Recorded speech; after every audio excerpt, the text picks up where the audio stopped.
رائے سے وسیلہ نیوز کی نشریات کے مطابق رائے علماء اہل حدیث اتحاد کونسل پاکستان کے زیر اہتمام حسن کارکردگی ایوارڈ کی تقریب سٹی میرج ہال سندر روڈ رائے میں منعقد ہوئی، جس کی صدارت حافظ طارق محمود ربانی صاحب نے کی اور اسٹیٹ سیکرٹری کے فرائض ناظم اعلیٰ قاری عطا اللہ خان صاحب نے سر انجام دیے۔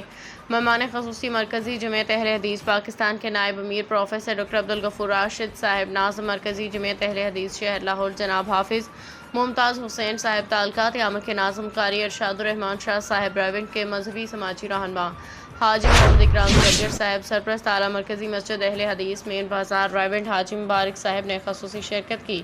پریس کلب تحصیل رائے کے senior vice chairman Rana Muhammad Zaman جویا، سینئر نائب صدر ملک افتخار حسین، مرکزی جمعیت اہل حدیث پاکستان کے نائب امیر پروفیسر ڈاکٹر عبدالغفور راشد صاحب، ناظم اعلیٰ شہر لاہور حافظ ممتاز حسین نے تاریخی خطابات کیے۔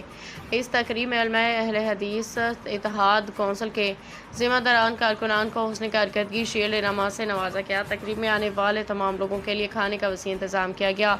آخر میں علماء اہل حدیث اتحاد کونسل پاکستان کے امیر حافظ طارق محمود ربانی صاحب نے اس تقریب میں آنے والے تمام لوگوں کا شکریہ بھی ادا کیا۔ اس موقع پہ آئے ہوئے علماء کرام نے اپنے خیالات کا اظہار کچھ یوں کیا، تو آئیے سنتے ہیں ان کی زبانی۔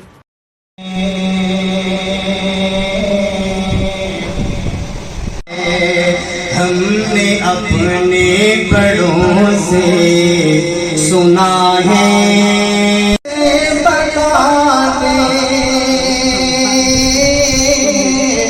ان کے رتبے کی حد انبیاء ان کا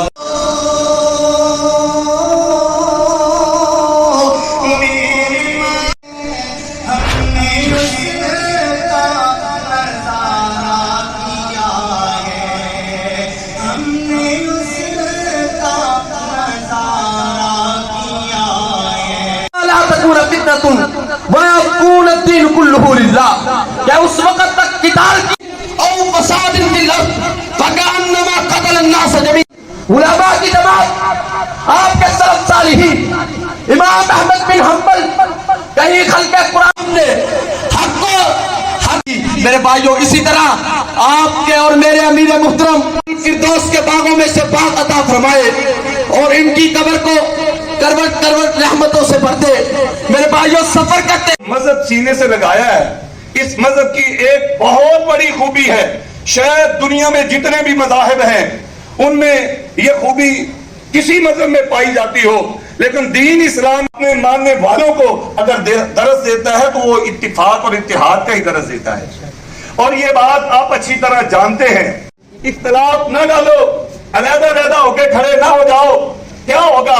علیحدہ ہو جائیں گے، آپ کے دلوں میں خلل پیدا ہو جائے گا۔ قاری شاہد فاروق علیہ وآلہ وسلم وہ محمد صلی اللہ علیہ وآلہ وسلم، لیکن اللہ کے نبی نے کوئی بد دعا نہیں دی، کہا اللہ ان کو ہدایت دے، لیکن جب 70 علماء کو شہید کیا گیا، اللہ کے نبی 40 دن تک بد دعا کرتے رہے۔ آپ کی فضیلت یہ ہے، اللہ رب العالمین قرآن میں فرماتے ہیں انما یخشی اللہ من عبادہ العلماء، کہ اللہ کے بندوں میں سے اللہ کا حیا، اللہ کے بندوں میں سے اللہ سے ڈرنے والے آپ علماء لوگ ہیں۔ میرے بھائیوں، آپ کی فضیلت اتنی ہے، امام الانبیاء نے فرمایا فضل العالم علی العابد کفضل القمر علی سائر الکواکب۔ ایک عالم کی فضیلت عابد پر اتنی ہے کہ جیسے ایک چاند 14ویں کا۔ اب تو ہماری جماعت کا تذکرہ پورے پاکستان میں ہونا شروع ہو گیا ہے، اور الحمدللہ وہ وقت دور نہیں ہے۔ انشاءاللہ گھر گھر تک، گلی گلی تک، کونے کونے تک، ملک کے عرض و طول میں انشاءاللہ اگر تذکرہ ہوگا تو علماء اتحاد کونسل کا ہوگا، انشاءاللہ ہوگا۔ اور اس کے لیے انشاءاللہ ہم محنت کر رہے ہیں، دعا بھی کریں۔ جو بھی ساتھی محنت میں لگے ہوئے ہیں، اللہ سب کی محنتوں کو قبول فرمائے۔